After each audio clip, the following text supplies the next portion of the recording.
जब कोई व्यक्ति नया आता है ऑप्शन ट्रेड में, वो लगभग शुरुआत में बहुत सारी गलतियां करता है। लेकिन धीरे धीरे उसको फिर समझ में आता है कि भाई कैंडल स्टिक्स नाम की भी कोई चीज है, प्राइस एक्शन भी कोई चीज है, इंडिकेटर्स भी कोई चीज है, ट्रेंड लाइंस भी कोई चीज है। और वो धीरे धीरे एक एक करके सब कुछ ट्राई करने लगता है। पर उसके बावजूद भी उसको सक्सेस नहीं मिल पाता है। और उसको फिर समझ में आता है कि उसके ट्रेड करने से या उसके जैसे 2 4 500 लोगों का अगर ट्रेड करते हैं तो इससे भी मार्केट को बहुत फर्क नहीं पड़ता है। इसका मतलब ये हुआ कि मार्केट के ये जो आप जो कैंडल्स देखते हैं, इनको बनाने वाले कोई और लोग हैं। साधारण लोगों का ये काम नहीं हो सकता है। इन कैंडल्स को बनाने के लिए एक सिंगल कैंडल, आप जो यहाँ पे छोटा सा कोई भी एक कैंडल अगर देखते हैं, एक सिंगल कैंडल को बनाने के लिए भी चाहे मार्केट को ऊपर ले जाना हो या नीचे ले जाना हो, हजारों करोड़ों रुपए का निवेश यहाँ पर करना पड़ता है। और उन्हीं से मार्केट ऊपर और नीचे जाता है। बात रही रिटेलर्स की, जो लोग आप मैं हम सब लोग हैं, जो लोग का निवेश 1 करोड़ से लेके 10 करोड़ मैक्सिमम तक होता है, और नीचे आप जितना आ सकते हैं 100 200 500 से लेके 10 करोड़ तक।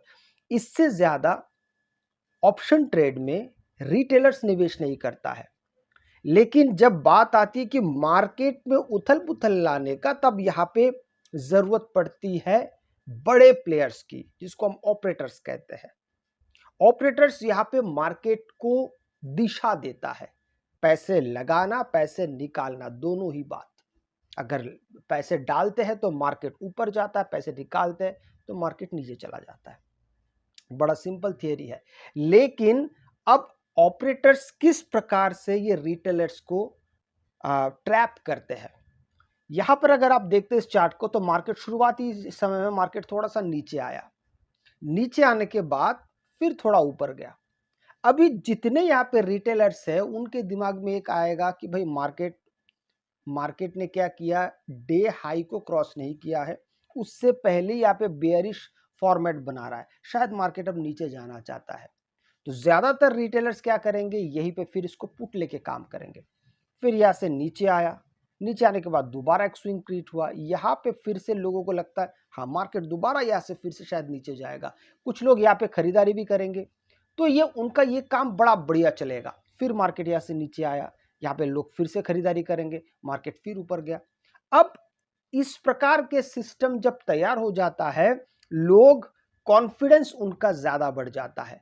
और जितना ज्यादा कॉन्फिडेंस होता है, उतना ही ज्यादा लोग फिर निवेश करने के लिए उतरते हैं। पहले यहां पर समझिए कुछ क्वांटिटी यहाँ पे निवेश किया होगा, मार्केट नीचे आया फिर ऊपर गया, यहाँ पे फिर से प्राइस एक्शन बना, यहाँ पे कुछ लोगों ने ज्यादा निवेश कर दिया कि भाई पहला वाला तो बहुत सही गया, पहले वाले में तो बहुत बढ़िया प्रॉफिट हो गया, सेकंड वाले में काम करते हैं और 3 4 गुना ज्यादा पैसे डाल देते हैं। पहले ट्रेड में 10,000 का ट्रेड किया था, एक काम करता 50,000 का ट्रेड करते हैं। मार्केट यहाँ पे और फिर से उनके तरफ चला जाता है, मार्केट रिटेलर्स को दे देता है पैसा। अब जिनका पहले ट्रेड में जिनका 1,000 2,000 पहले ट्रेड में निकल गया था, अभी उनका नेक्स्ट ट्रेड में करीबन यहाँ पे 8 10 हज़ार उनका निकल गया। इससे उनका कॉन्फिडेंस और बिल्डअप हो जाता है। बस ऑपरेटर्स यही तो चाहता है कि आप शुरुआत तो करें यहाँ पे कॉन्फिडेंस लाके और ज्यादा पैसा लगाने की, उसके बाद हम संभालेंगे। फिर होता क्या है, फिर होता है मार्केट फिर से उसी को रिपीट करता है। अब यहाँ पर दोबारा मार्केट यहाँ पे रिटेलर्स फिर आता है, 2 3 बार करने के बाद रिटेलर्स फिर आता है। अब रिटेलर के दिमाग में मार्केट तो लगातार नीचे नीचे नीचे ही जा रहा है। अब यहां तक आते आते रिटेलर्स यहाँ पे और भी ज्यादा बड़े बड़े यहाँ पे ट्रेड लेने लगते हैं, जो एफ आईज डी आईज के नजर में पड़ जाता है। अब एफ आईज क्या करता है, यहाँ से अब मार्केट को नीचे नहीं, यहाँ से मार्केट को रिवर्स करना शुरू करता है। इन सारे जितने भी यहाँ पे जितने लोगों ने यहाँ पे होल्ड करके रखे थे, बहुत सारे लोग यहाँ पे एग्जिट नहीं कर रहे थे रिटेलर्स।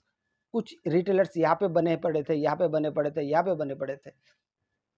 अब जब मार्केट यहाँ पे अब जब धीरे धीरे ऊपर जाने लगा, सारे जितने भी यहाँ पे रिटेलर्स है, सबके स्टॉप लॉस खा के अब मार्केट ऊपर चला गया। और यहाँ तक आते-आते जिन लोगों ने अपनी क्वांटिटी लगातार बढ़ा दी थी, अब उनका क्वांटिटी का तो गया ही पैसा, साथ में स्टॉप लॉस नहीं लगाने के कारण और बड़ा नुकसान हो गया। मतलब जहाँ पे वो दिन का शुरुआत के ट्रेड में 2000 भी अगर कमा रहे थे, तो एंड ऑफ द डे वो 5000 दे के जा रहे मार्केट को। यही आइडिया हमेशा एफआईस और डीआईस लगाते हैं। उनको पता होता है कि किस प्रकार से इन रिटेलर्स के दिमाग को पढ़ा जाए और फिर उनसे स्टॉप लॉस खाया जाए। इसीलिए अगर मैं कहूं कि इन एफआईआईस डीआईएस के भी एक जो ये लोग खरीदारी करते, बिक वाली करते कि मार्केट कब, किस दिन, किस प्रकार से शुरू होते ही ऊपर जाएगा या नीचे जाएगा, ये चीज अगर आपको समझना है तो मैं आज आपको एक तरीका बताऊंगा।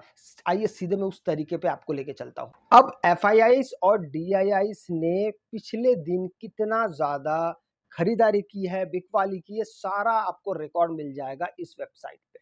आप देखेंगे तो ये stockedge.com है और वहां पर आपको सर्च करना है एफआईआईस डीआईआईस एक्टिविटी। आप जैसे ही सर्च करते हैं तो देखिए ये 27 मार्च को एफआईआईस ने क्या किया है, आप देखेंगे तो करीबन 4367 करोड़ की बिक वाली की है। ये नंबर्स करोड़ में है, 200-400 रुपए नहीं, करोड़ में। कितने करोड़? 4367 करोड़ का बिक वाली कैश में। डीआईस ने क्या किया है? खरीदारी की है 3567 करोड़। अब इसके नीचे अगर आप और जाते तो आपको एक एक डिटेल पूरा मिल जाता है। एफआईआईस कौन है? फॉरेन इन्वेस्टर्स, जो विदेशी इन्वेस्टर्स है। डीआईआईएस कौन है? जो स्वदेशी है, भारतीय इन्वेस्टर्स। अब यहाँ पे इंडेक्स फ्यूचर्स में देखेंगे तो यहाँ पे भी उन्होंने लगभग 6000 करोड़ के आसपास की बिकवाली की है। इंडेक्स ऑप्शन में उन्होंने थोड़ा बहुत यहाँ पे खरीदा है। और फ्यूचर्स की बात करेंगे तो फ्यूचर्स भी यहाँ पे स्टॉक फ्यूचर्स में भी उन्होंने बिकवाली की है, ऑप्शंस में भी उन्होंने बिकवाली की है। मार्केट लगातार गिरते जा रहा है और विदेशी न्यूज़ के कारण एफआईआईस अभी लगातार उसको धीरे धीरे धीरे धीरे नीचे की तरफ लेके जा रहा है, बिकवाली मार्केट पे किए जा रहा है। एक दिन पहले का भी आप यहाँ पे आप लगातार पीछे का डेटा आप लगातार देख सकते हैं कि अगर आप 25 तारीख का देखेंगे तो 25 तारीख को भी यहाँ पे एफआईआईएस ने करीबन 1800 करोड़ के आसपास की बिकवाली की है। उल्टा डीआईएस ने यहाँ पे थोड़ा बहुत खरीदारी किया, थोड़ा बहुत तो नहीं, काफ़ी 5000 करोड़ के आसपास डीआईएस ने यहाँ पे खरीदारी किया था। और एफआईआईएस फ्यूचर्स में भी खरीदारी हुई थी और लगातार बुलिश ही था।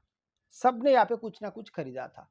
अब बात करते हैं कि ये डेटा कितना जेन्युइन होता है। देखिए डेटा तो जेन्युइन है, यहाँ पर उनको दर्ज करना पड़ता है कि उन्होंने कितनी खरीदारी की है। लेकिन बात यह है कि इन डेटा के आधार पर मार्केट हमेशा एक जैसे नहीं चलता है। मैं आपको उदाहरण देता हूं, अगर एफआईआईएस ने बहुत बड़ी बिकवाली कर दी है तो ये जरूरी नहीं होगा कि अगले दिन मार्केट खुलते ही गिरने लगेगा। पर हाँ, कभी कभी ऐसा होता है कि अगर एफआईआईएस ने या डीआईएस ने बड़ी बड़ी बिकवाली कर दी है तो अगले दिन भी मार्केट का यही रुझान हो सकता है।